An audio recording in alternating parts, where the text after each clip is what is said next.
All right, we're live. Boom. There's no intro. There's no nothing. Like we just went from 0 to here we are in 2 seconds because you know why, Jen? We don't need an introduction.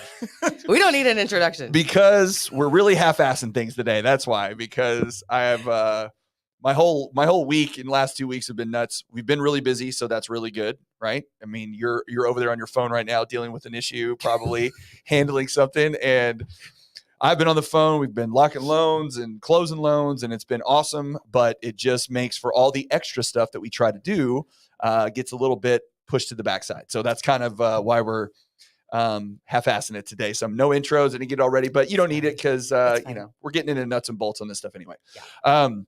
All right. Hello, everybody. Mike Mills with Verity Mortgage. And this is Jen Gaudio joining me today, also with Verity Mortgage. This is the 42nd episode of the Texas Real Estate and Finance Podcast. And yes, 42. I did 42 of these suckers. I know it's crazy, right? And I think I've had like 5 people watch. So it's been awesome. No, I'm kidding. I actually have on my YouTube channel, I have over 1,000 subscribers now. Do you really? I do indeed. Yes. So anyway, today we are going to get into some nuts and bolts on mortgage stuff. We're actually going to talk about a lot of special loan programs that are available out there. I say that with a wink because I got a little side note on that. We're also going to get into specific loans and talk a little bit about qualifications for like FHA loans and what's required for appraisals and what conventional loans look for, self-employment, just anything that is kind of a gotcha, get you. One of the things that we always work to is we're trying to solve problems every day on loans. And there's a lot of problems that come up. They're not unsolvable problems. There's just every single loan has something that pops up that you have to deal with, right? Yep. And a lot of things can be avoided if you handle things right before you get to that point. And then a lot of things you just have to handle in the moment, but you still got to be nimble and be able to close stuff quickly because at the end of the day, regardless of the problems, what's our number one job, Jen? Close loans. Close loans. And close loans, there's an extra on time too. On time. Yeah. There you go. That's the idea. Close loans on time. So as we're going through this, we'll start in a couple places, but if anybody has any questions, if y'all have specific scenarios that you want to ask about, just type them in the comments. We will make those a priority. So if a question comes up, we'll certainly answer that. In the home buying process. As we go. Anything in the home buying process, any agents out there that have questions about deals that you're working on already. My favorite one is I'll get calls from agents from time to time that say, I talked to the loan officer on this deal that we're doing. They're like a listing agent or something. And they said it's been in underwriting for like 5 days. And, they're waiting on the underwriter to come out. And I'll say, well, it doesn't take 5 days to underwrite a loan. No. So if it's been 5 days, there's probably an issue. Something else going on. There's something going on that you're not hearing about. And so it's just little stuff like that if you don't do what we do every single day, you don't know about this stuff. There is a little bit of decoding. So hopefully we can answer some of those questions. But yeah. How are you today, Jen? I'm good. I'm ready, excited, busy. Okay, good. I had to pull her away from this. I'm sure our boss man will see this and be real happy about it. But sorry, Steve, this is just how it's going to be. She's helping me right now, right? So Jen is not an underwriter, but do you have one certification? Am I crazy? You just don't have your DE or am I? No DE, no SAR. Okay. I can underwrite conventional loans. There you go. That's what I was thinking. You can underwrite conventional loans, but you do have to have a certain license to underwrite FHA loans, which she hasn't gotten. But to say that she knows a lot about how to do that would be an understatement. She knows a ton about this and spends most of her entire day checking guidelines, finding creative ways to be able to get loans done. Like that is basically her job, is solving all of our problems every day. So thank you for that. I'm the walking guideline. That's right. Yeah. All right. So first thing I want to start with is special loan programs. So one of the questions that I get every single day, just about when I talk to somebody, is what kind of the most prevalent one is what type of first-time home buyer programs are out there? Number one. Number two is what kind of special incentives are there out there for me as a teacher, doctor, anybody that's in the service world, or I should say like what they would call a hero, maybe. And then the third one is, I don't have the best situation in this part or this part, but I have a lot of money, let's say. Like I got a lot of cash. So my credit's not great, but I got a lot of cash. Like, so surely there's something I can figure out, right? So everybody's looking for that special thing that's just there just for them.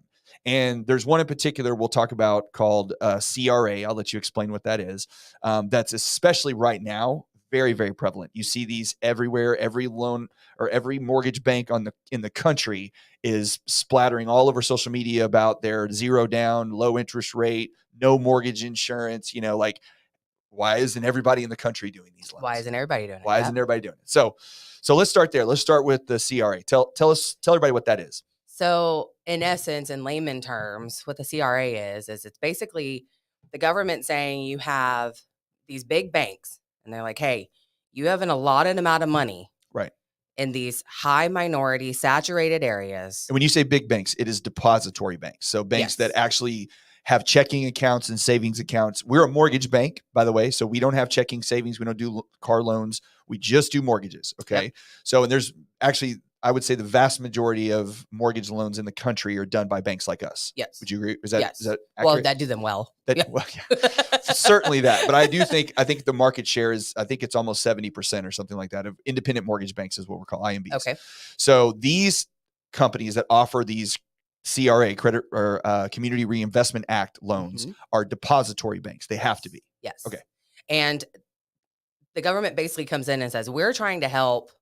We have all this money that's allotted right in an annual budget. Correct. And we have to spend all this money to help areas, communities that are highly saturated in minorities to try to build that area and try to give home ownership like a goal. Yeah, they're trying to make affordable. And they have to spend options. this money. They have to, or they get penalized. Right, and they got to spend this money. Yep. So that's what the CRA program is right now. Basically, if you're in a certain area. And how do those areas defined usually? And that's I'm asking it as a vague question because I think it is kind of vague. They get to determine. It's based off of the census, right? So the census will come out, I think, again next year, right? Yes. I don't know.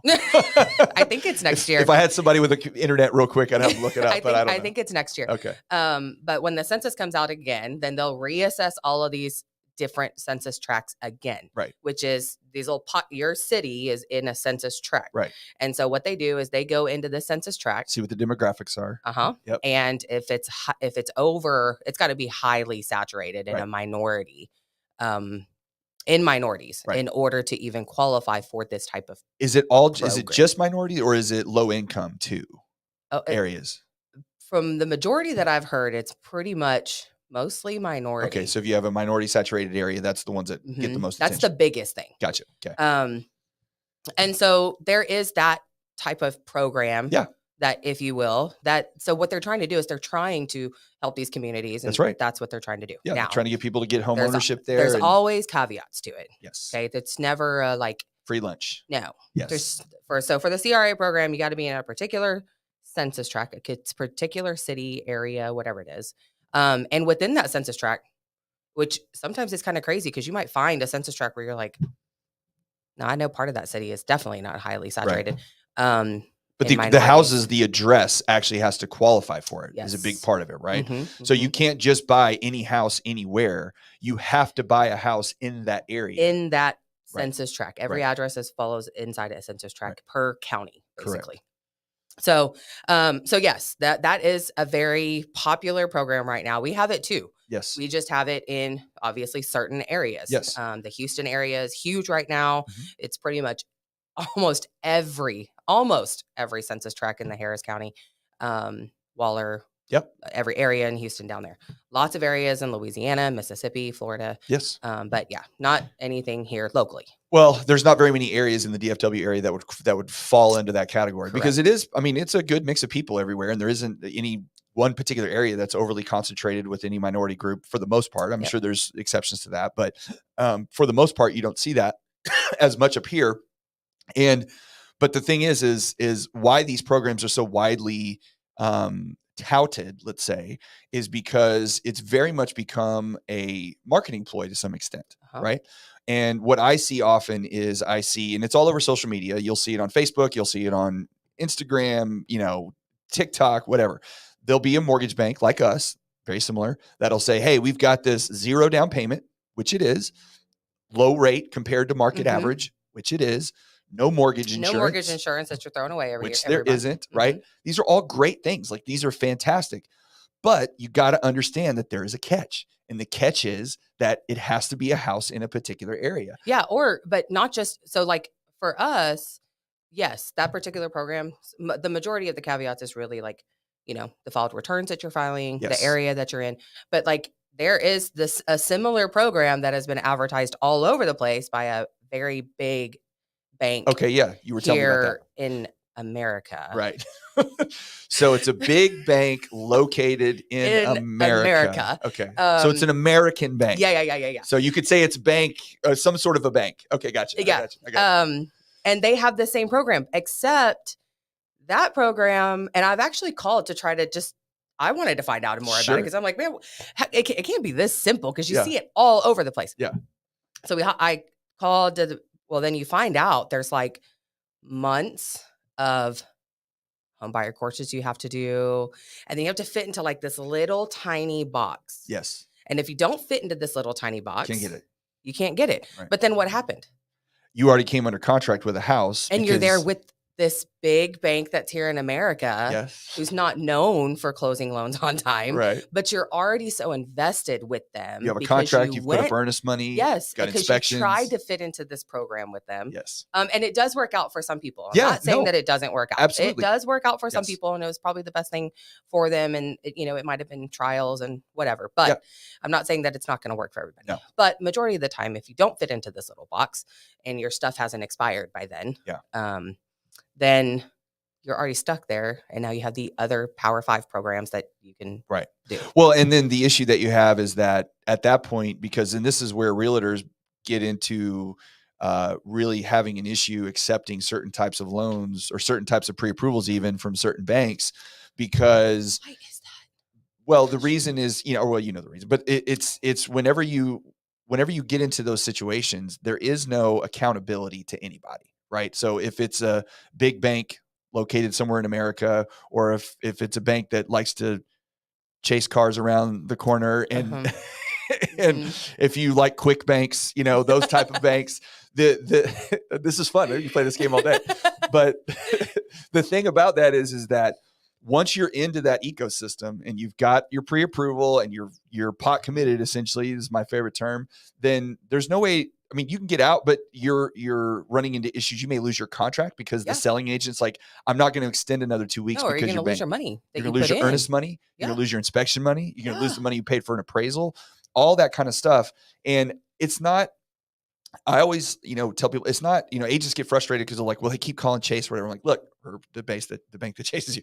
But I keep saying it's just what people know, right? They don't know any better. It's not, they're not trying to be malicious or irresponsible or whatever. They just don't know because unless someone's holding their hand and guiding them through the process, they just don't understand that there's another way to do it. But there are other programs. Like there are your other programs that almost everybody can offer, but a lot of people don't know about them. Like you have your Good Neighbor. Yes. Okay. You have your Good Neighbor one. That's for our law enforcement, nurses, teachers, things like that. But there are caveats. You have to be servicing in the area, correct, in that locality. Yes. So there's always rules, always rules. Okay. So like for majority of these programs that are out there, that if it sounds too good to be true, where you only got to put $100 down on a house and you buy a house for $100.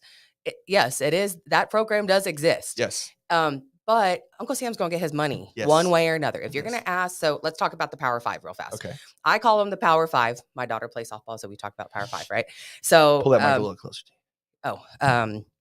you. So I talk about Power 5, and I consider, so you have the 5, which is VA, right? You can get a VA loan. That's for our veterans. You can get an FHA loan backed by HUD, right?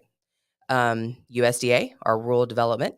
And then you have Fannie and Freddie, which conventional is loans. Yes, conventional loans, but they're two different agencies. So we separate them out. So that's our Power 5. So a lot of these programs fall underneath one of those 5 of the Power 5s. Where's the first time home buyer loan?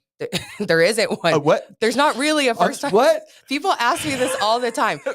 What do you mean? What's the first time home buyer loan? What are you talking about? I'm so confused. There's not a true first time home buyer loan. I know. Sorry. There are programs that there are programs that might require you to be Not have owned a home in the last not 3 have years. owned a home in the last 3 years, but not technically a first-time home buyer program. They're Like really conventional Fannie and Freddie have an option where you can put down 3% Yes. instead of 5% Yes. if you have not owned a home in the last 3 years. That's right. That's perfectly allowed. But you do have to take a first-time home buyer course, Yes. which is like, what are they, like $75 nowadays?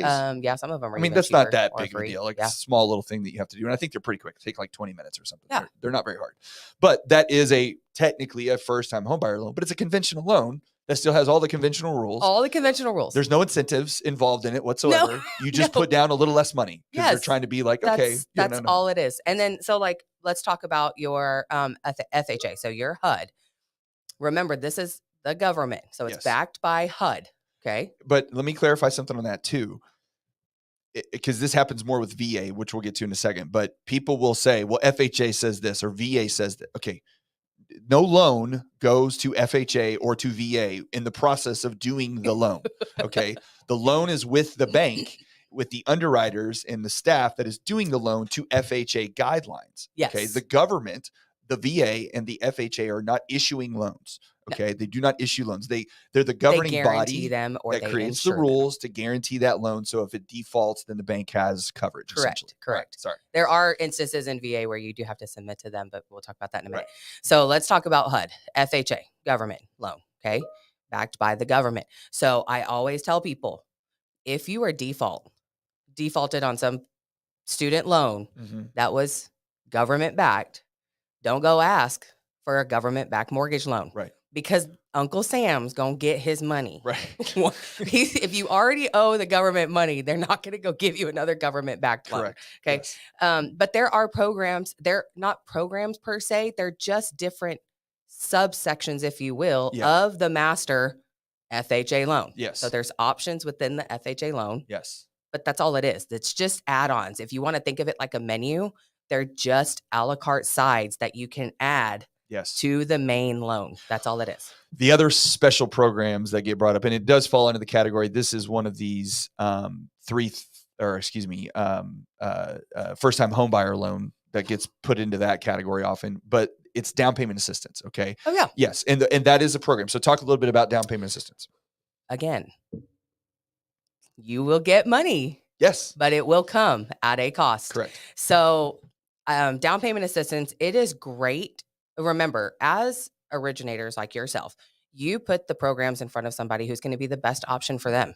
Right. So somebody who might not have a lot of capital and really wants to own a home and they really don't care about the interest rate. They just want to own a home for them and their family. Great programs. Down payment assistance might be the route to go. You get the cash, but you're going to have caveats. A lot of down payment assistance programs require you to live in the home anywhere between 3 to 10 years. Yes. Otherwise, you're going to pay back every penny that they gave you. Yes. And 9 times out of 10, you're going to have a much higher rate. Correct. Than what your standard is. Because again, they're going to give you the money, but it's going to come at a cost and they're going to get it one way or another, whether it be in the interest rate that they're going to charge you, because nobody dictates that rate but them for down payment assistance. So it's not like, we could play with it or anything like that. There's nothing I can do. You can't even buy it down a lot of times. Now outside of our in-house, we have an in-house down payment assistance program, if you will. Yeah. But majority of these other down payment assistance programs, they have caveats. What they do is they slap a second. Okay. So all that means is on your home, when you own it, they'll put something on title, similar to car title. Let's say if you have a loan. So on a house, they'll slap a little soft second lien on the side. Yep. That basically says if you try to go do something within the time frame that you're allotted, that you're required to live in that home, you have to pay back every bit of that. Yes. Every bit. Right. There's no proration. It's if you refinance it or sell it, you're paying it back. And each down payment assistance program has different rules. Yes. So, and we have to follow each of those rules. Now, they all start, again, one of the Power Fives. It's either going to be a conventional loan or an FHA loan or a VA loan or a USDA loan. One of those four, it will be one of those four. So you still have to follow those rules. And then you have to add on the down payment assistance rules on top of that. And most of them have credit requirements. So you have to have a minimum credit score to qualify. Most of them have income limits, which means that you can't make too much money to qualify for this. They don't want somebody who makes $500,000 a year, able to go in there and get this money from the government or from the localities, mostly municipals. I say government, but it's state and local governments. It's not the federal government that's getting this money. And like you said, it's not free money. It comes with a much higher rate. But what I always tell people is like, look, as long as you understand what you're getting into, Yeah. right? If you understand that you're paying a higher rate to get money so that you don't have to keep renting, so you can start the path of home ownership, and you understand it and it's a benefit to you, then great. They're great Yes. programs. Where I get frustrated as a loan officer in the business is that there's this idea in our industry, and I don't even fault, it's not borrowers, it's people that do our jobs that use these tools as advertising mechanisms to get people to make the phone ring. Oh yeah. You know, Because then they get in and then you're like, okay, you don't qualify for that. right. And it's sold as this magic pill that's going to make you be able to buy a house with no money, with no catches. And then you call, I always use the joke, and I told you this a minute ago, but I always use the joke of, back when I was a kid watching, afternoon cartoons or whatever, after school was over with, there'd be those advertisements that would come up for like the local used car dealership on like channel 21, KTXA, in between Full House or whatever. And it would pop up and the guy would be like, hey, I'm Bobby Joe down here, Don Davis, blah, blah, blah. If you come down here tomorrow, today we got this car for $5,000, no MSRP, no taxes, just get here today. And then you're like, oh shit, I need a car. Let's go. So you run down there and you're like, hey, Bill, I saw your commercial. Can I buy that car? You're like, oh man, sorry. We just sold it. But I got this one over here. Yeah. I got these other three. And again, unfortunately, like I probably would do better if I did more of that. I just can't bring myself to do it, because I just want to be upfront with people. I want to be like, look, these things exist and they are helpful. And sometimes, like with the CRA programs, we have some in certain areas, Houston, Louisiana. Yeah. We don't have any locally here in DFW right now. Till maybe after the census. The census happens.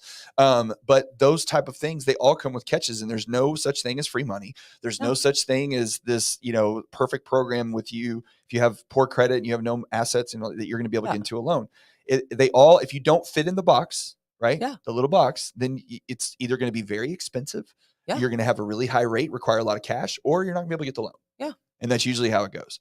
So it's, I always tell people I'm kind of like I take the air out of people's sails, because, they're like, well, I heard about all these first time. I'm like, look, there's not a first time home buyer. There's loan. not. It's not. It's not there. There are different programs that have different requirements. Yes. For it, but there's not really a first time home buyer loan. No. But the one gets, for whatever reason, has carried on forever and is barely in existence anymore, but it's still there, is like the Homes for Heroes one, where if you buy a house in a particular area, you can get it for like half price. Remember that one? That's the good neighbor. Right. But you have to, like you said, it has to be in that area, and there has to be houses available for that program. Not only does there have to be houses available, so there has to be houses available. Right. It has to be your primary residence, obviously. 2, you have to serve in that city. Right. So let's think about that.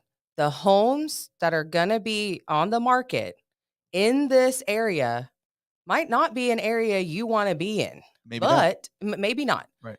But it's an area that you are serving. So if you're a law enforcement agent, officer, you have to be serving that locality in order to even buy there. Right. Or a nurse working in a hospital in that area. And for you to and then you have to submit to teaching in that school district. Then you have to submit to them to get approval of what your discounted price will be. Right. So it's not necessarily a flat 50%. It's not like, okay, purchase price is $100,000.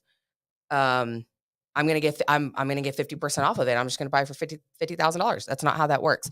You have to get it approved in order to see what your discounted price will be. Right. Depending.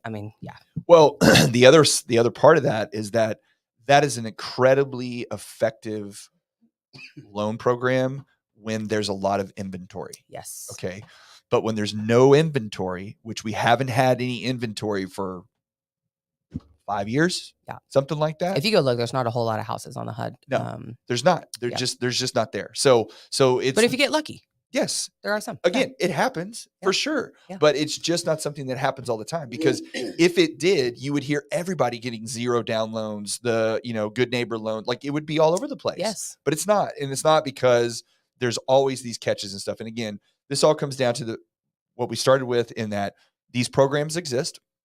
They can be very helpful for a lot of people, but they're not for most people. I would say most people don't qualify for them. And as long as you understand what the program is, what the costs are essentially, and I mean cost as far as your time, your money, your consequences, if you don't follow it. correct, all that stuff. As long as you understand that, then those are great options for Yeah. you. But this idea that it's just this magic bullet is just not correct. No. And No. that's No. really the point I was trying to drive home more than anything. Yeah. And we have all of those options, by the way. We do. Every all single of one them. of them. Seth, TDHCA, we have the T-Shack. CR loans, T-Shack, any of those programs, we have them available. There are loans. We have our own down payment assistance program in-house. Yes, Yep. that's right. So we have them all. They're just, as long as you understand what they're made of and what the ins and outs are, then they can be good deals. Yeah. So, all right. So let's get back into FHA for a second. Okay. Oh, there's Shelton. What's up, Shelton?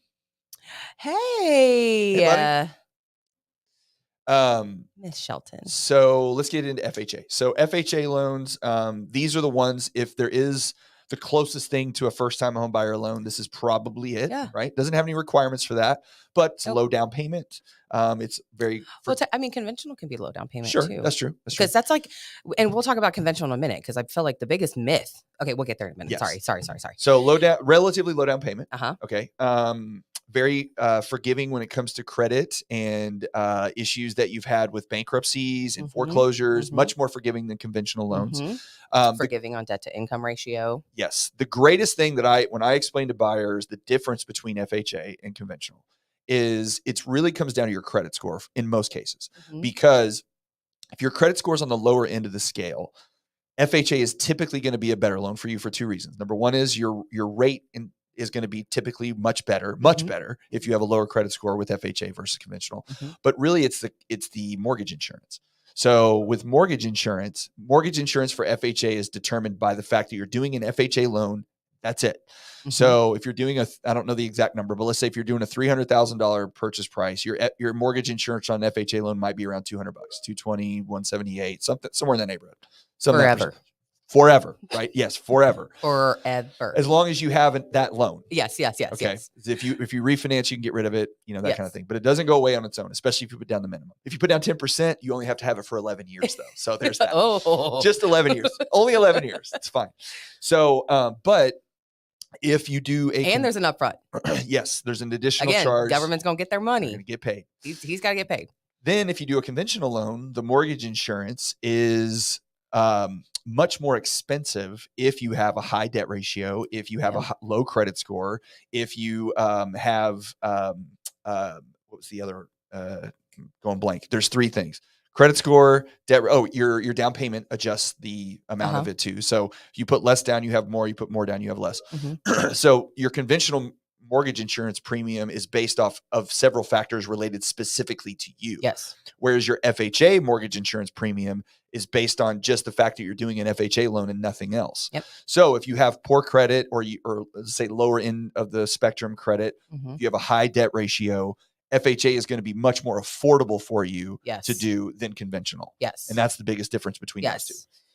It is a whole lot more forgiving. FHA is going to be more forgiving on your debt to income ratio, which is exactly what that sounds like. I get a lot of questions of what debt to income is. Well, what that means is how much do you make and how much is all of your debts, including the mortgage insurance, on a monthly basis. Right. All of your mortgage payment and all of your debts that's on your credit report into how much you make a month. Correct. And there's a front end ratio and a back end ratio. And both of them matter. They do. Yes. They do. And FHA right now does not like higher front end ratio. What's a front end ratio? Which is just your housing. Yes. Your housing compared to your monthly income of what you make gross. Okay. So yes, FHA, it's exactly what you said. It's much more forgiving on credit, debt to income ratio, things like that. Yes. No, it has a lot more flexibility for you to be able to get a loan if you're in a situation where you've had some issues. Yes. It's really what it boils down to. Comes down to mortgage insurance for the forever. Correct. The life of the There's loan always an expense until you get out of it. Always a cost. Yes. Always is. It's no free lunch. But like I get a lot of agents that call me. It's actually funny because I had an agent call me the other day and was like, "Hey, can we get an updated pre-approval for your loan officer that doesn't have FHA?" And I was like, "Why?" Well, we're just really afraid about the appraisal. Why? Yes. Why? Value is not determined by program. No. Okay. No. Your program has nothing to do with value of the home. Right. Your value is going to come in at value depending on the comps in your area. You could line the whole house with gold. I really don't care. But if your house next door who looks exactly the same to yours was in foreclosure and it sold for way less, well, that's going to be part of your comps. Well, and I don't know if I mean, I think most agents maybe realize this, but maybe not everybody. So I'll just say it. But when you do a purchase, it's different than a refinance. But when you do a purchase on a home, we have to provide the purchase contract to the appraiser. It's required. We have to get, they won't even go out there until they have the purchase contract. Okay. So what that means is and you have to have a case number too for FHA. Yes. The reason being is just piracy. And some people don't know that. And that's because what's to stop Joe Schmo from going out and ordering a case number, which is just an identifier number for HUD, okay, for that property, because they want to be able to keep track of every property that's going to be insured by them. And so what's to stop Joe Schmo from going out there and ordering case numbers on 50 million properties? So we have requirements. You have to make sure that you have an application on that property and a contract before you get a identifier number for that property. And then you have to have an approved appraiser for FHA to go appraise the property. That's right. And when the appraiser goes out, he has a copy of the contract. So the good thing about that is they have a target. They have a number that they're shooting for. Yeah. And what I tell every agent is, look, if it comes in at value, because you get that a lot, like, oh, this house is supposed to be this much or worth that much. I'm like, what did you sell it for? Yeah. Well, I sold it for 300. Okay, well then it came in at 300, so we're good. They're like, well, it's probably worth 310. There's no incentive whatsoever for an appraiser to give you over what the value of the home is. Okay, there is zero incentive for them. All right, but that means if you actually get an appraisal where it is more than what you're purchasing the home for, it's probably worth quite a bit more than that. Yeah. And you could probably sell it for more, because again, there's no incentive for the appraiser to give you more value. That's right. They have zero incentive. So they're not going to. There is incentive for them to give you lower value because they don't want to get in trouble for overvaluing and misvaluing properties, because they do get graded on this type of stuff. Can you turn your clinks off or whatever you got going on over there? Like, can you mute? Did I clink something? Well, no. You're like, yes. Sorry. Your Teams keeps popping up. God. Sorry, technical thing there. But when you look at what appraisers are incentivized to do, they're not incentivized to give you higher value. They're incentivized to give you a lower value because they don't want to get into trouble. Now, it isn't something that they're going to, because trust me, if the value comes in low, I know we do. I can't speak for everybody, but we are going to fight that value tooth and nail with every way that we can to get it to where we can qualify. We're going to get comps from the realtors. We're going to get, we're going to run newer listings if we need to. Yes. Yeah. We're going to get something called collateral underwriter that's going to run the property to see what it values it at, which is just basically like I don't want to call it AI because it's not really AI, but it's like an algorithmic program that evaluates other houses that have sold in the area and creates its own version of an appraisal, which are pretty accurate these days. So appraisers, watch out. But we use all of those methods to try to make sure we get to the value. And again, if you want to look at incentives, the appraiser, Mr. Joe appraiser, who's just doing his job, going out there every day, he doesn't want Jen Gaudio and Mike, I can't call him, but he doesn't want the appraisal desk for Verity Mortgage blowing up his phone for 5 days. He shorted me $5,000. Right. So he doesn't want that. He's going to do, appraisers will do everything that they can. They're the best job they can do. And look in the area to try to hit that target that they can. If it's vastly off, there's a reason why. So speaking of the appraisals with FHA, what is it? I'm asking you questions you know the answer to, but there are some weird things about FHA. Okay. Like peeled paint. Yes. If it's, let's say you got a shed out back and the paint's old and it's cracking and it's peeled, FHA doesn't like it. It's a safety thing. It's a safety thing. They don't like it. They want you to peel. They want you to water. They want you to sand it down, repaint it. Okay. Yes. That's something that they just want. A fascia. Yep. Fascia replacements, like these are just exposed wires. Yeah, exposed wire, like fascia, soffits, like those things, they want it replaced. Safety issues. Yes, those are safety things for them. Yes. So they're a little bit harder on those things. Surplus land is a big one. Yeah. Excess land is what they consider it. Okay. So that's a big one with FHA. Explain what that means. So there's a lot that goes into the surplus land calculation, but for FHA, basically if you're buying a home that's on 40 acres. Right. Mobile home. Sure. A mobile home on 40 acres. Excuse me. Manufactured housing. Yes. Manufactured home. Sorry. That is a lot of excess land. Correct. So there's a lot of value in the land. There's a lot of value in the land. And not necessarily a ton of value in the house. The home. Right. And so what FHA does is they basically make you look at the surplus land is what they call it. The appraiser has to address it. What is the highest and best use of that land? Is it commercial? Is it residential? Is it being used in the highest and best use? And then if it is kind of pretty much, and it's not common to the area too, Right. let's say, then they might have to count that out of the value. Right. So yeah, there is a little bit more rules to that. And then there's other rules like that are for FHA, not just, I mean, I guess it could fall into the appraisals too, but about flipping. So there are flipping rules. And all these rules, by the way, are really there at the end of the day Protect the buyer. to protect the buyer. Yeah. That's what all these rules are there for. Yeah. They're to protect the buyer, to make sure they're not getting screwed up and Yeah. out of a bad deal or something like that. Right. So you brought up flipping, which is a good one. So especially related to FHA. Talk a little bit about that, because there used to be, and this is because this thing moves all over the place all the time. There many years ago, there was the flipping rule, and it was 90 days or less. Wasn't that basically what it was? I know that there's rules for different times, but then it switched, or it moved, or maybe it was 6 months. And then it switched to, you couldn't do it period for less than 90 days.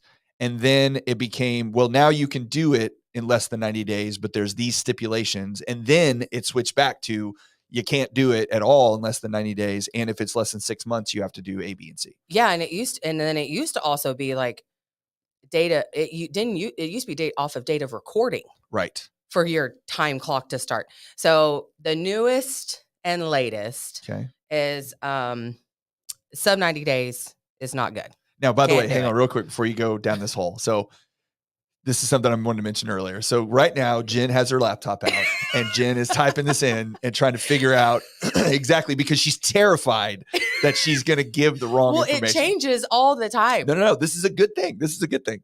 Like, it's going to change again in a month. Right. Yeah. FHA's handbook is going to change again in a month. So my point of this is that the reason I love Jen, and I always go to Jen for these questions, is because you and I are very similar in that I don't want to be wrong. Right. Well, absolutely. Like, I don't want to be wrong, but I always hedge my bets. I always say, here's what I think. Here's what I'm pretty sure it is, but let me double check. Like because man, we just get shit wrong all the time. And I don't mean like that sounds like we don't get shit wrong all the time. We think it's because it's ever changing. Correct. It always moves. And sometimes we don't get so like if you're subscribed to your Power Fives, you'll get some of their updated stuff that they come out, but sometimes they like sneak some shit in there and you're like, I had no idea. Yes. Well, it happened to us last week. Yes. So the other day, like last week, I got a call from a client and he had an investment property that they were repairing and fixing. And he called me and said, hey, Mike, we're about done with this, but we want to look and see what our options are for refinancing this. And we want to take equity back out. So basically, let's just say they bought it for $100,000. They put 50 grand into it. It's now worth 300 and they want to get the excess equity because they want to do it again. They want to go buy more properties with the cash that they, picked up from the equity. It's a cash out loan. So he says to me, and I'm like, yeah, that's no problem. As long as you've owned it for 6 months, then you're good to go. And there's stuff with appraisals and showing the cost or whatever. So he texts me back and he's like, hey, my son was talking to another loan officer and they said that he said that conventional loans are switching on April the 1st to where you have to own the property for a year before you can do the loan. And I said, well, there used to be a rule where you had to own it for 12 months to do a cash out. Because at first we were talking about rate and terms, what we were talking about. And I said, that's a cash out rule, but it's actually 6 months. It's not 12 months. You just have to have it for 6.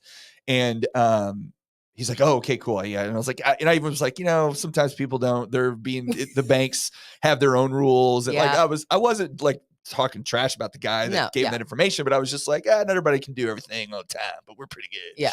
Right. So then I call you. Yeah. And one of them had changed. Yes. Of the conventional. Yes. But the other one hadn't followed suit. Right. Yeah. So I called. At the first time I called you, I was like, hey, have you heard this? And you're like, no. Oh yeah. Wait, what? Yeah. You're like, no, that's 6 months. It's always been 6 months. And I'm like, yeah, that's what I thought. Like, we're both just like, yeah, we're right. Yeah. We're both right. Yeah. Right. So then I text the guy back and I'm like, hey, you're good. I double checked, like we're fine. Yeah. 6 months, whatever. Then he texts me back, I don't know, an hour later. And he's like, hey, I just want to make sure because we're here. And then we get notification. Yes. That Freddie. No. So it's funny because then I call Brian and I'm like, hey, Brian, I talked to Jen. She said this is what's going on. I said, he's like, oh yeah, well, hang on. He did a little digging and he's like, oh yeah, sure enough, man. Fannie did change theirs. It's in here. It came out. It was like I don't know, 3 or 4 weeks before that. Yeah. And he's like, we just missed it. And I was like, well, it'd be nice for us to know. But Freddie hadn't updated yet. Correct. And he said, but Freddie, you can still do less, or you can still do 6 months. And I'm like, sweet. Okay. So I text the guy back again and I'm like, hey, Fanny, that guy was right. Absolutely. But Freddie, we're good. And then Freddie followed suit that day. They followed suit that day. And now I was like, no, can't do 12. Okay. Back to property flipping. Sorry. I had to just, that's just an example. It changes all the time, guys. Yes. Okay. So property flipping. Yeah. So FHA, basically, again, they want to protect the buyer. So in the property flip, sub 90 days. So basically what that means, and it's based off of the acquisition date. So if I bought a property, the funding date, basically the day that I sold it, right? The day I signed, right. From that date to 90 days, I can't execute a contract, FHA, to a new buyer. Right. Okay. Day 91, I can. Correct. But there are rules. Yes. So if you're between 91 and 180 days, I have to prove one of two things. I either have to get a second appraisal to justify the value that you're selling at, or I have to prove that the seller is not selling it for more than 100% than what they bought it for. Their acquisition cost. Yep. One or the other. So there's still rules. And so you can still do it within the 91 to 180 days, but there's just rules inside. Well, and it's a good thing for agents to understand when you're listing a house that is from an investor that has flipped it. Okay. Everything in our job is about expectations. So when you're listing your property, if there's an opportunity for you to accept an FHA offer, if that becomes a possibility, then you have to let your seller know, hey, look, you bought this house, we're going to sell it on this day. We can accept FHA offers on the 91st day, but if you're okay with us providing to the bank your acquisition cost, because we don't, like when we get that from the seller, we're not giving it to everybody. Like it's just so we can show underwriting and HUD that they didn't, if they bought the house for $100,000, they're not selling it for 200. Well, I know like Susan, when she had listed ours, she put on the description, eligible for FHA financing on this date. Right. So we didn't have a bunch of offers coming in that were stuff that weren't eligible. Well, because sellers will get upset if you, especially with an investor. I mean, I've had it happen where, I asked the agent, hey, I need to get their acquisition costs. Can you send me the HUD or the closing disclosure? And they'll say, oh yeah, no problem. And then they reach out to their seller and then the seller, well, that's none of your business. What I did. It's like, I understand, but you chose to accept an FHA offer. And when you do, there are certain rules that come along with it if you're selling it in less than 6 months. Yep. And they end up being fine with it. But it's just, again, creating the expectation as a listing agent to make sure that your seller understands what could come if you're doing an FHA loan. Yep. Right.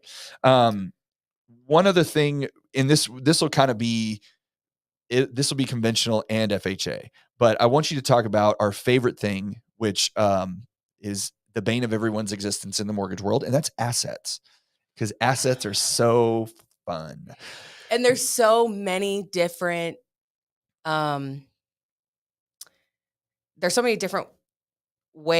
ways to get around, but there's just so many different options. Yes. Okay. Yes. I think that's the best way to put it. Correct. Because each of the Power Fives have their own requirement on assets. And real quick, before we go there, so when we're doing a mortgage loan, we're looking for 3 basic things. Okay.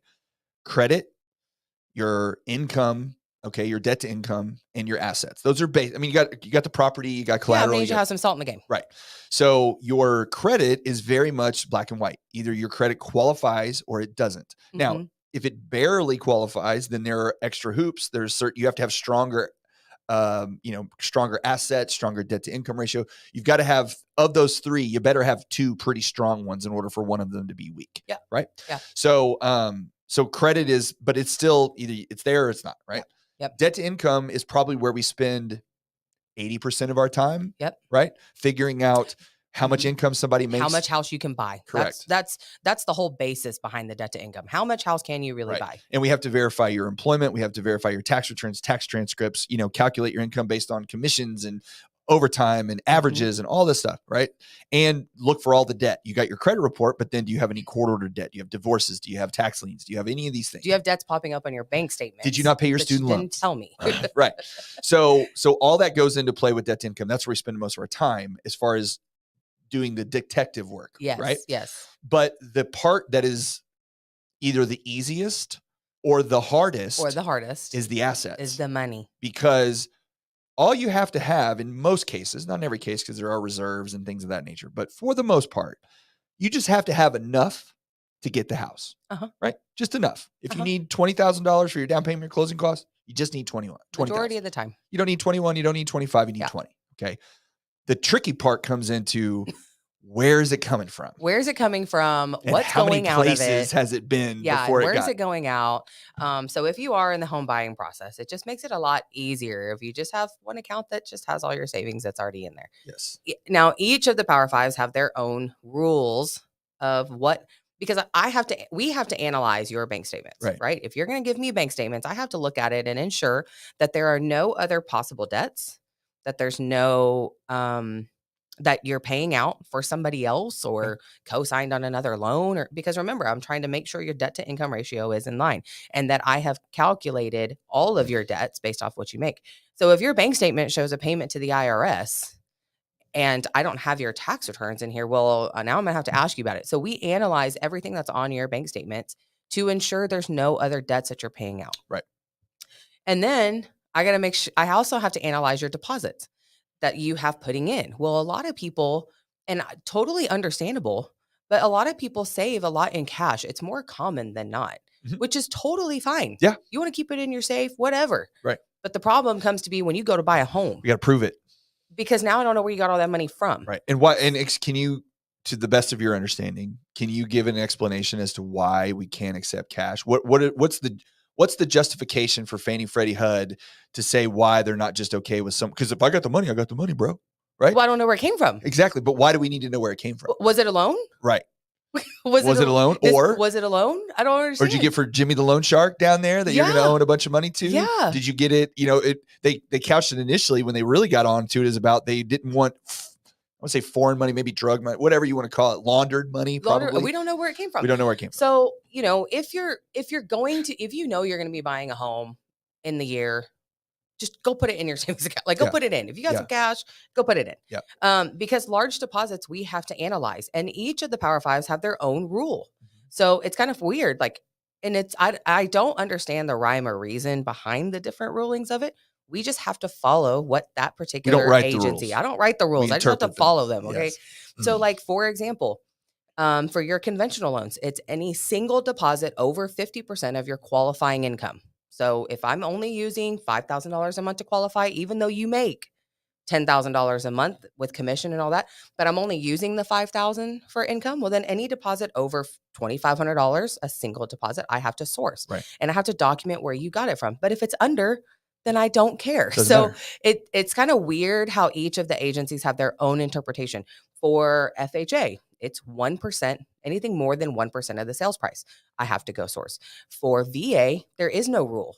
For VA, they just look at the veteran's assets as a whole. Yeah. Okay. For USDA, every deposit has to be analyzed, whether it's $50, $10, that's non-payroll. And the reason for that is because USDA is income based. Right. They have income limits. And so they want to make sure the money that you're getting is not coming from an additional income source that we don't know about. Right. Right. So yes, assets is, it's tough because people don't understand sometimes why. It almost feels like you're getting really personal and diving really deep. Deep. I mean, it's their bank statement. I know. And and you almost feel like sometimes you're like, man, I know this feels like we're almost interrogating you. I'm sorry. But this is just a rule I have to go by because I see the same charge going out every 2 weeks to the same person. Yeah. What is this? Right. And I have to document it because we have to make sure that you qualify for your loan. Yeah. And that you're going to be comfortable making your payment. Right. And if this is truly your debt, you might not want to have this much of a house buying power, right. You know? And we have to cover the rules too. So yes, there's that as far as assets. So my suggestion, and then also, you know, I saw this TikTok the other day that if your lender asks you for 2 months bank statements, the general rule is 2 months. Right. Okay. Now, when it comes down to it, conventional loans are 1, right? 30 days? Only Freddie. Only Freddie. Oh, that's right. There's different rules. So Freddie conventional is 1 month. Refinances is 1 month for both Fannie and Freddie. FHA VA is 1 month. As long as the statement, the statement has the previous endings balance from the previous month. Right. And then USDA is 2 months. So everybody has their own rule. So the reason that we always ask for 2 months up front is because we don't know at that point in time while we're qualifying you to try to figure out what is the best loan program for you of the Power of 5. Yes. So let's go ahead and cover all of our bases and let's just figure out which one we get the 2 months so we can figure out which one you're going to fit into. But we might only need the one. Well, that's where we get a lot of complaints from borrowers sometimes, and maybe even agents to some extent. I don't say we, I just as an industry, where people will say, well, they asked me for this, and then they asked me for this, and then they asked me for this, and then they asked me for this. And that gets frustrating because from a borrower's point of view, they're like, I just want to give you everything. But what loan officers get scared about or don't want to do is they want everything to be easy as possible. Like, I don't want to ask you for too much because I don't want you to call somebody else and do the loan. Because they're going to ask you for less. Right. But then they're going to ask you for more later. Right. And it's like, well, if you just, the thing, if you're a loan officer and listen to this, like in the beginning, the people are the most excited about buying a house. Yes. They've got the most energy. They're ready to go, whatever. They're going to give you whatever you want. Ask them for everything you might need. Yeah. Even if you don't need it. And the reason being is because they get frustrated as you keep asking them for more things and more things and more things. If the loan program changes or you have some adjustments that you have to make. And B, their expectation of how the process is supposed to go from the very beginning of what you're asking for is that it's going to be, okay, well, here's all my stuff. Right. Yeah. And if you don't explain to them, hey, I'm going to ask you for everything, but I always tell people, like, I'm the attorney. I'm not the judge, right? My job is to help put together the best possible loan situation for you with the least amount of headache and paperwork and everything else so I can move forward. But in order for me to do that, I need to get all the information. Yeah. Because then that tells me, well, I can't go this route, because if I go this route, then I'm going to have to give them another tax return and that could cause a problem. So I'm going to stay here in this lane because this is the best lane for you to get the loan. Yep. We're following the rules. We're doing exactly what's required of it. So we're just trying to find the most efficient way for you to do it. Yeah. So if I get as much information from you as I can up front, then I can make a proper diagnosis like a doctor and put you in the best loan. Yeah. But if I try to nickel and dime you to death with, I need this bank statement, I need this tax return. This one didn't work. Okay, we're gonna have to go this route. Let me go back. Yeah. So then people go nuts, and realtors get frustrated, buyers get frustrated. Our goal with our company is we want to ask them for stuff twice. Yeah. 2 times. We want to ask you up front everything to send us. And then once the loan's approved, once we have what we have, then we want to ask you a second time for stuff to clear. Because there's always extra stuff that happens. I mean, it's just, there's not a whole lot of loans that go through. There's some, it happens. But if people have really simple situations, but there's not a ton of loans that go through that the first time you submit it is closed and good. Right. Yeah. It happens for sure. If you're W-2 to have all your money saved up, all that kind of stuff. Self-employment's great. Yes. Okay. Back to assets. So you have gifts. Yes. That's the other part I want to ask you about, gifts. Those are different rules too. Yes. Because who can give? Right. So gift funds, by the way, are money that you can get from someone else. Okay. Primarily, I mean, there's very few circumstances where it's not a family member. Right. Well, FHA allows for employers. Okay. But what I'm saying is you can't get it from your neighbor. Unless it's an FHA loan and that neighbor has a vested interest in your home purchasing as a close friend. Right. Like, there is so many rules on top of that. Yeah. Right. On average, though, it has to be pretty much a family member. You can prove other things, but you better be really documented. Family member. Yes. Yeah. Mm-hmm. Yeah. But your friend's not going to work. Correct. Unless there's a vested interest. Like, it just goes on. Yes.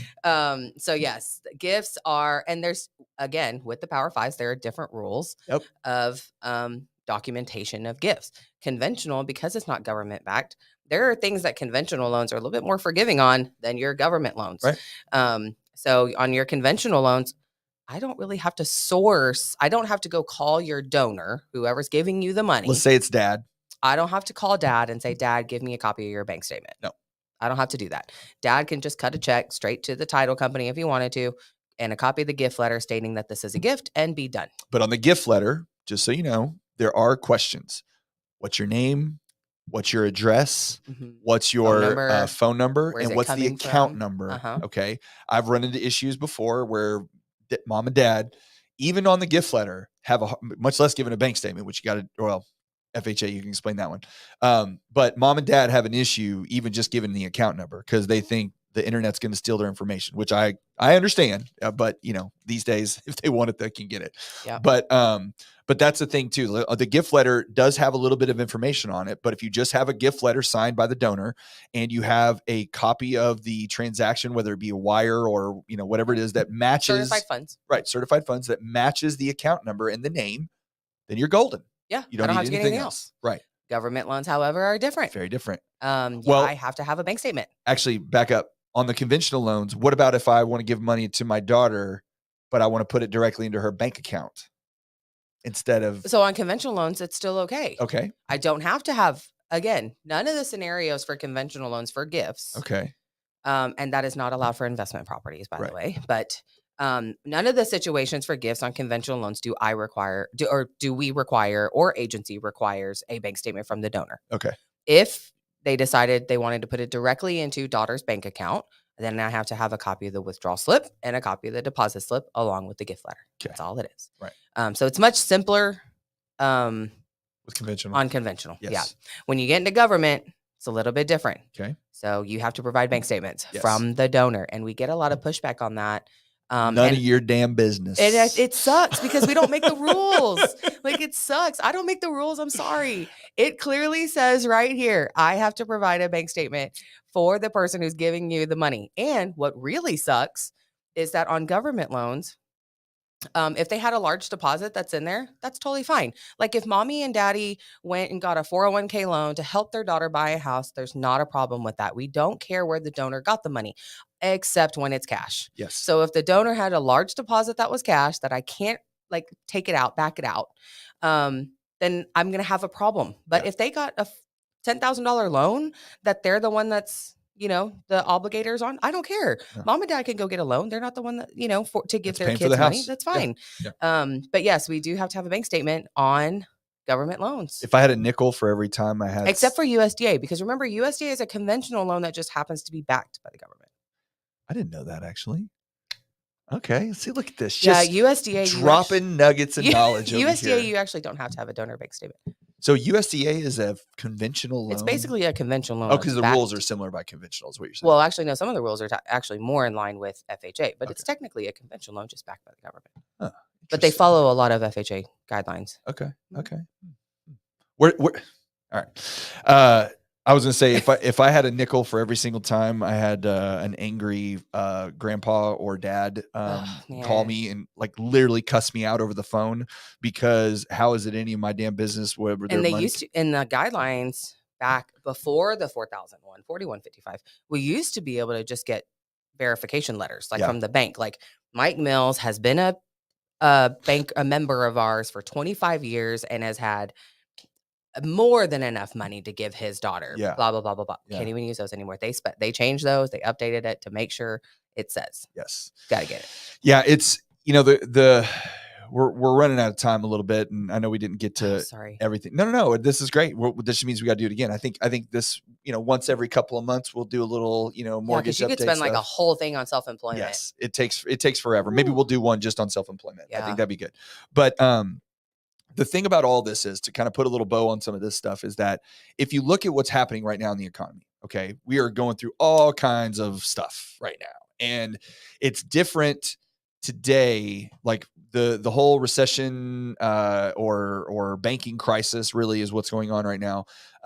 Has nothing to do with real estate. Mm-hmm. Not like it did. There was another banking crisis that happened in 2008 that had everything to do with real estate. Mm-hmm. This particular one has very little to nothing to do with real estate. It still impacts it in a number of ways, but has nothing to do with it. So the rules on getting a loan these days are so I don't want to say they're not harder. It's just, I think the situations, no two loans are the same. No, none. No. But I think that what we are finding is that there are so many new situations that we've never actually really came across before. Couple that with agency changes based on this particular market that they have updated the agencies have updated their rules, that now we're trying to find a little bit more creative ways to fit these borrowers into those Power 5 loans, because they have updated based on the market as well. Yes. And that's where I made a video this morning about how it's weird because the banking crisis that's occurring, and today it's not going great because the government's saying they're going to bail out Credit Suisse, I think is what it's called, and all these others. So that's a whole other thing. But if that continues, if we continue to have more and more banks running into problems with their deposits because they've made bad investments, then you'll see people start taking their money out of the stock market, which will cause the stock market to crash. Yeah. And then if the treasury yields keep falling like they have, people are going to take their money out of that and they're going to put it into bonds along with the people that are pulling their money out of the stock market. Well, this is great for mortgage rates. Like it really Oh, is. yeah. And it's like a perfect storm of situations that in 6 or 8 months from now, we could have really low mortgage rates and the Fed had nothing to do with it. Yeah. Like it could happen. Now, it's not good for the rest of the economy. Yeah. It's bad for people losing their jobs. It's bad for small businesses. There's a lot of negative things that are going to come from this if it keeps heading in the direction that it seems to be heading right now.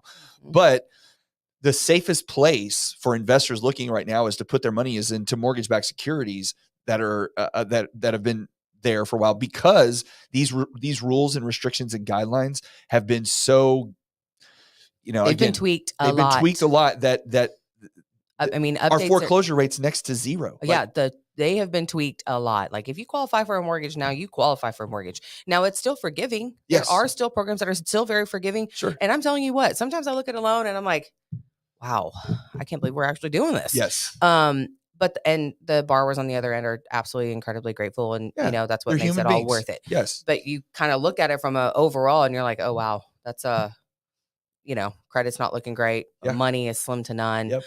Income's barely sketching by. Yeah. So I mean, we're gonna make it work one way or another. But at the end of the day, all these Power Fives. So not only do we have to follow these rule books, right, and they're legit books. Yes. Legit. Yeah. Websites now. Yeah. Now you can control. It's not like a big, Now you can control encyclopedia. it. Well, they still sell MRI. Oh yeah. But so they're just massive 1,000-page books of rules. That's all it is.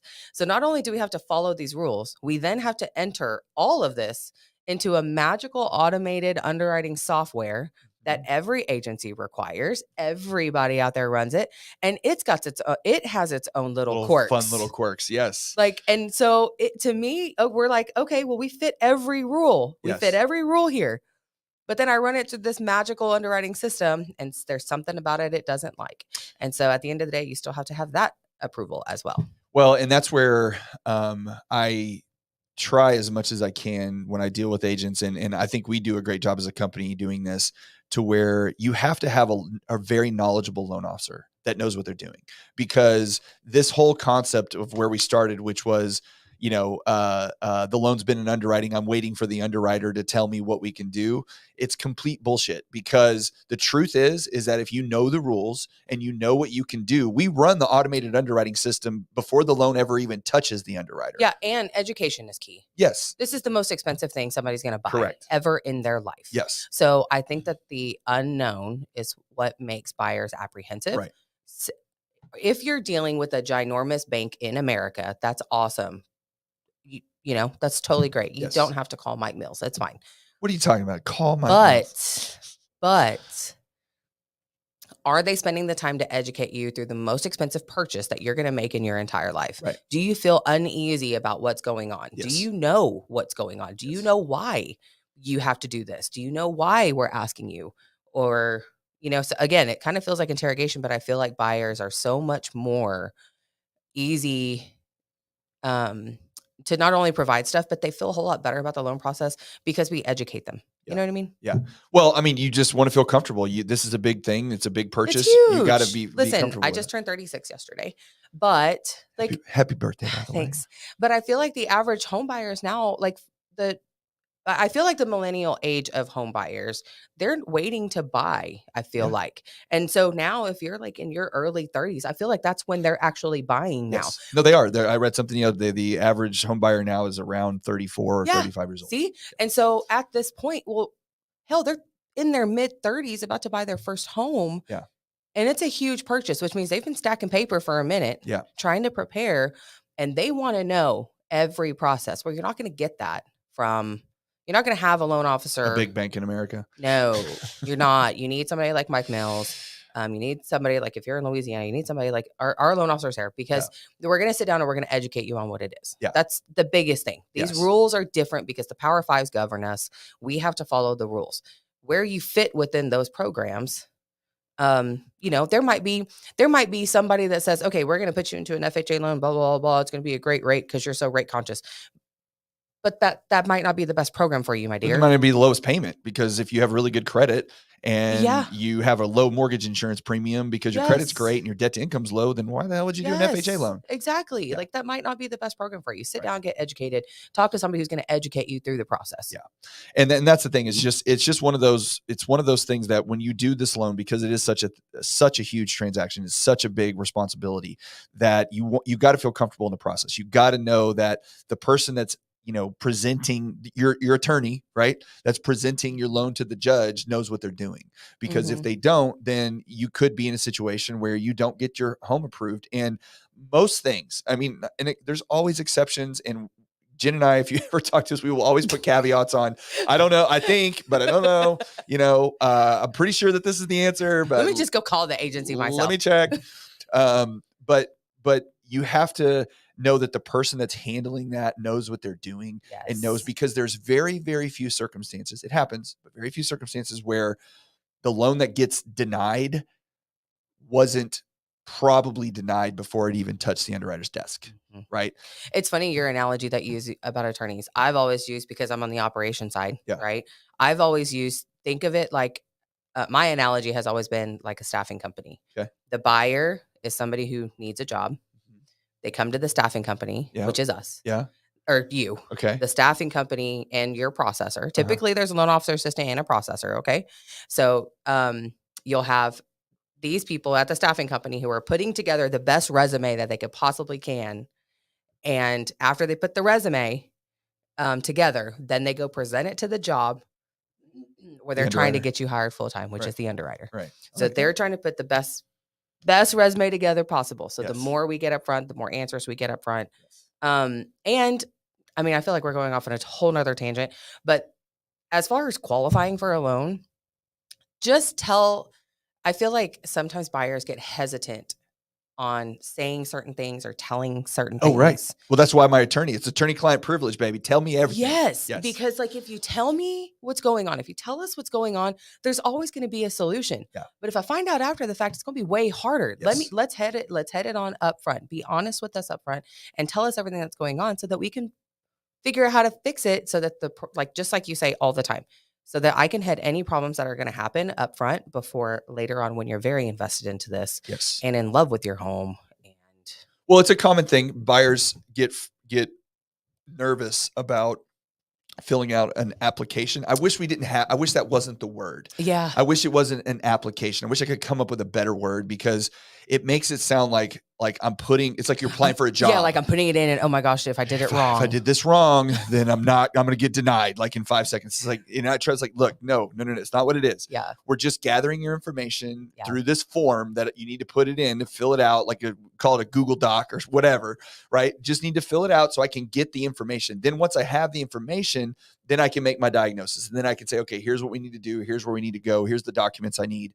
Here's all that kind of stuff. Because again, I want to do this loan just as bad as you do. Yeah. Okay. I want to do it too, because this is my job. This is your job. This is how we pay our company. Like, we want to do the loan, but we got to figure out the best route to do it so we can make it easy for you, make it easy on your agents, make it easy on your family. Yeah. So tell me where your money's coming from. Yeah. It's okay if it's going to come from your wife's account. Okay. No problem. Yeah. We'll figure it out. Well, that just might have to be a gift if your wife's not on the loan. Right.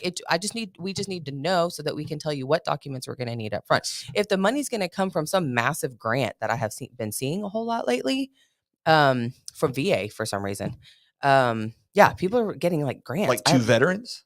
Yeah, that's crazy. I don't know all the deets, but I mean, this is like the third or fourth situation now where they're getting like pretty big, substantial. I don't know what they're for, but we have to be able to document it. So just tell me where it's going to come from. If it's going to come from a retirement account, are you, is it yours, or is it in the care of somebody else, or is it from a trust, or all it is I always tell people, whatever you put on the application, just be prepared to prove. Okay. Yeah. Whatever you put on the application, be prepared to prove it, because we're going to ask you questions about it and we have to document it based off of agency guidelines. Right.